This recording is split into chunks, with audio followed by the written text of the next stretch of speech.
Magandang gabi mga kamatik. Tutorial para sa ganitong tricks mga kamatik. Talaga, gawa natin. Let's go. Pumunta lang po tayo sa itong Google Chrome mga kamatik, no? Tapos hanapin natin yung Gemini, no? Yan mga kamatik. Tapos may nagawa na pala tayo dyan. Tapos gawa lang tayo ulit para sa inyo sa atin sa tutorial ninyo, no? Yung Ask Gemini, yan, i-type natin yung ano, no? Secret code dyan. Kayo na bahala kung anong gusto nyo. Tapos mag-add tayo ng i-image natin, no? Picture mga kamatik. Yan, maghanap tayo dyan. Yun, napili ko. Tapos, pindutin natin yung select mga kamatik. Antayin natin yung kumpleto yung blue. Ayan, kumpleto na mga kamatik. Tapos, send natin yan mga kamatik. Pindutin natin yan. Pasensya na kayo mga kamatik. Paos tayo ngayon, no? Kasi naabutan tayo ng ulan. Kaya napapaos tayo. Yan, naglo-loading na yan mga kamatik, no? Oo, yan na. Antayin lang natin na makumpleto yan. Tapos, ibibigay niya yung tamang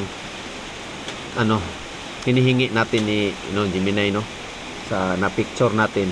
Ayan, malapit na yan matapos mga kamatik. Ayan, scroll up natin. Ayan, tapos na mga kamatik.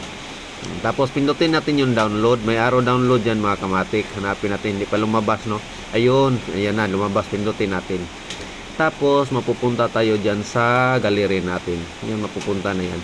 Pindutin natin yung back. Ayun, tapos back ulit para puntahan natin yung gallery. Kung andun na ba, tignan natin mga kamatik. Sana nasundan mga kamatik, no? Madali lang yan masundan mga kamatik. Yan, yun po.